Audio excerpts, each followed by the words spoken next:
Hello students, welcome to my YouTube channel Alka coaching centre. ठीक है, आज हम सीखेंगे 10th क्लास का थर्ड चैप्टर है जिसमें कि सब्स्टिट्यूशन एक मेथड है।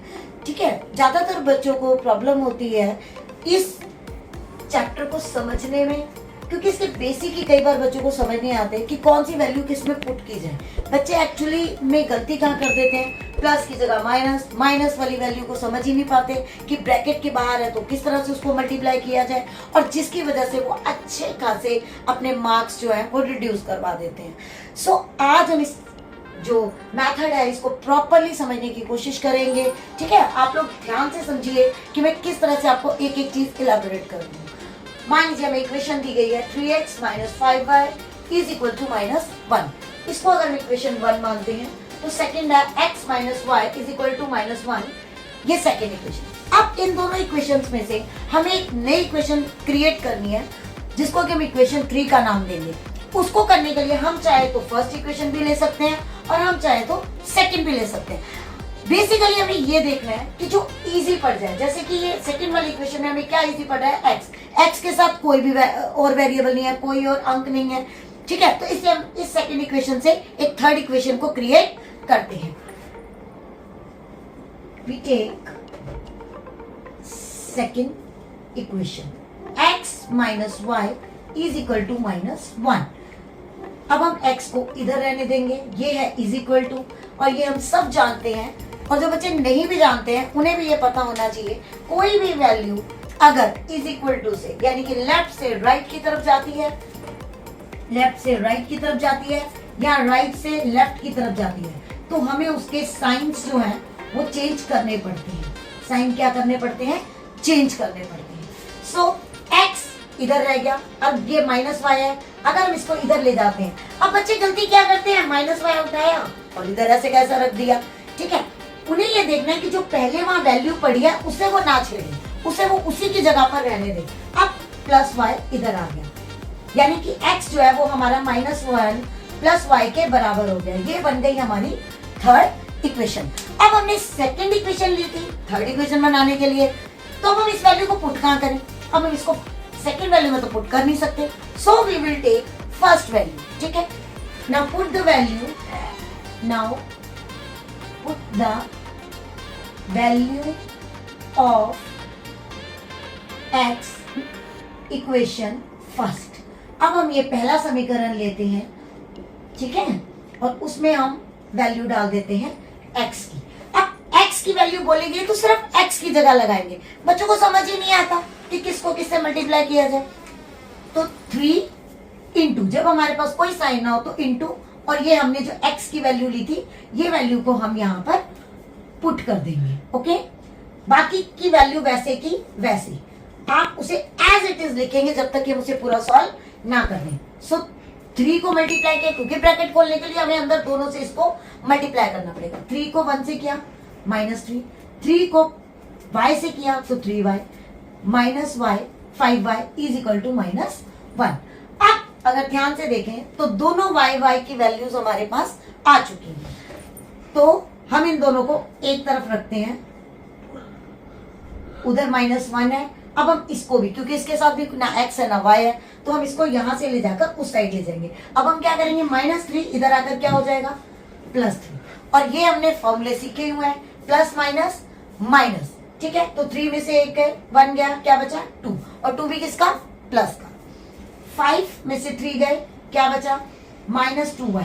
आप कहोगे मैम यहाँ माइनस क्यों, बिकॉज हम हमेशा प्लस माइनस माइनस करते हैं और साइन हमेशा बड़ी वाली वैल्यू का ही पुट किया जाता है। सो y 2 और -2 नीचे गया, 2 से 2 कैंसिल, बचा क्या -1। So we get -1। हमें y की वैल्यू क्या मिल गई, -1। अब हमें x की भी वैल्यू फाइंड आउट करनी है, तो इजी सा मेथड क्या था, याद होगी आपको थर्ड वाली इक्वेशन, उसमें x is equal to -1 + y था।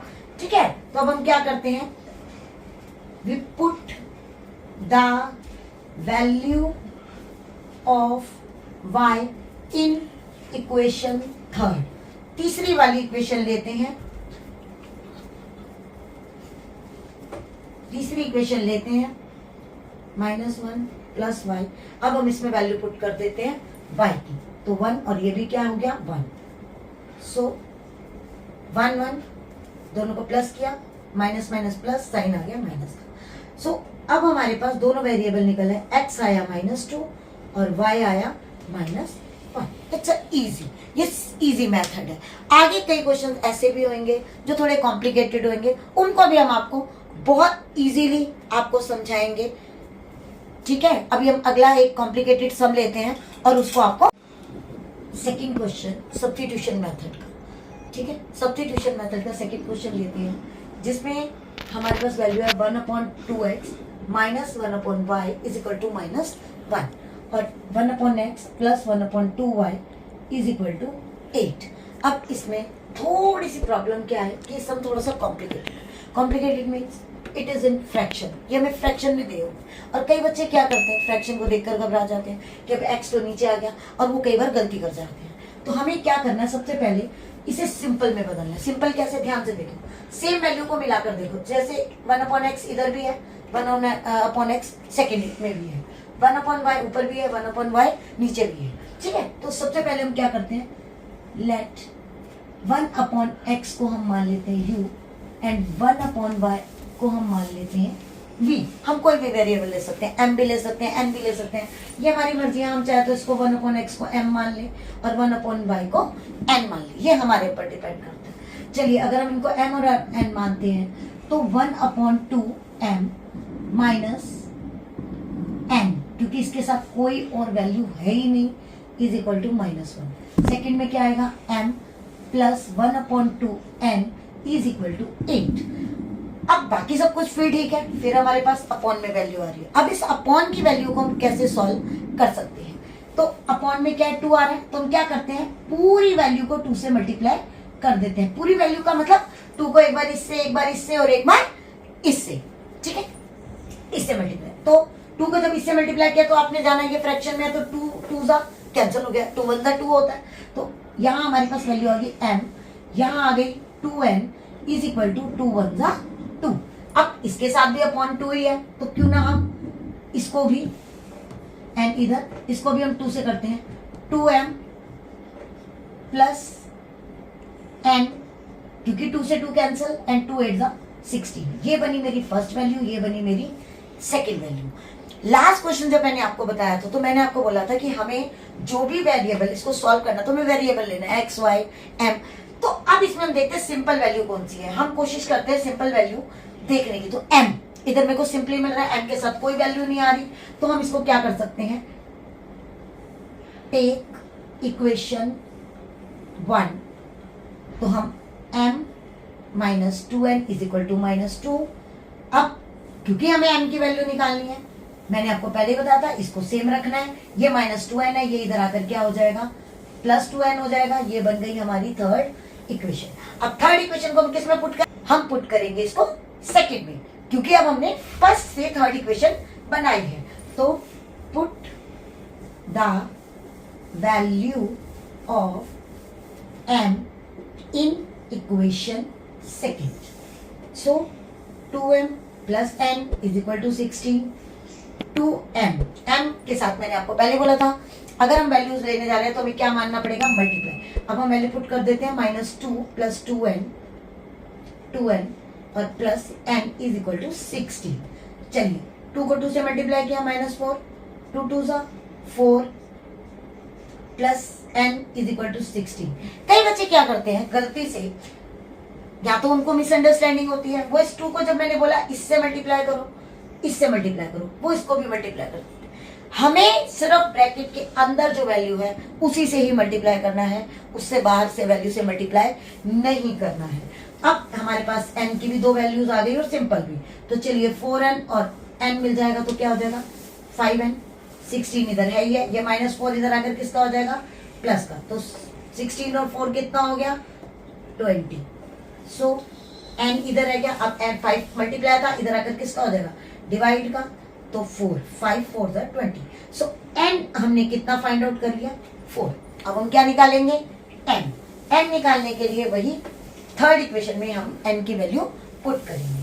सो put the value of n in equation third.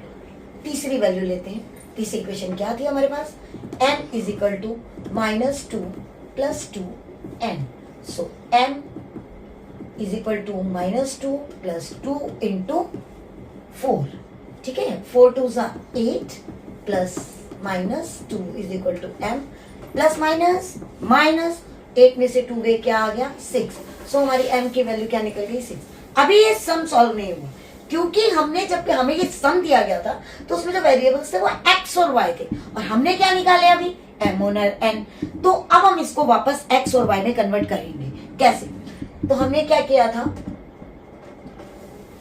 Put the value of m and n in 1/x and 1/y। चलिए, सो 1/x इज इक्वल टू हमने m माना था, 1/y is equal to हमने n माना था। m की value आ गई 4, ठीक है, और n की वैल्यू हमने निकाली थी m की 6 और n की 4। ठीक है, अब सॉल्व कैसे करेंगे, दोनों के नीचे /1 लगा दीजिए, दोनों को क्रॉस मल्टीप्लाई कीजिए। ठीक है, x यानी कि 6x इज इक्वल टू 1, ऐसे ही 4y इज इक्वल टू 1। अब हमें तो आंसर y वेरिएबल में चाहिए, तो हम क्या करेंगे, x को यही रहने देंगे, तो 1/6 and y is equal to 1/4, that is answer. ठीक है, आई होप आप लोगों को मेरा ये क्वेश्चन बहुत इजी से समझ आया होगा, बहुत अच्छे से समझ आया होगा। ठीक, आई होप आपको मेरी वीडियो बहुत पसंद आई होगी। अगर आपको ये वीडियो पसंद आई है तो आप इसे लाइक करें, शेयर करें, और अगर आप इस तरह की और वीडियोस चाहते हैं तो मेरे चैनल को सब्सक्राइब करें, बेल आइकन दबाएं। Hello students, this is my YouTube channel Alka coaching centre. आप हमारी ऑफलाइन और ऑनलाइन क्लासेस के लिए नीचे दिए गए नंबर पर, व्हाट्सएप नंबर पर मैसेज कर सकते हैं और हमसे और ज़्यादा जानकारी ले सकते हैं। Thank you.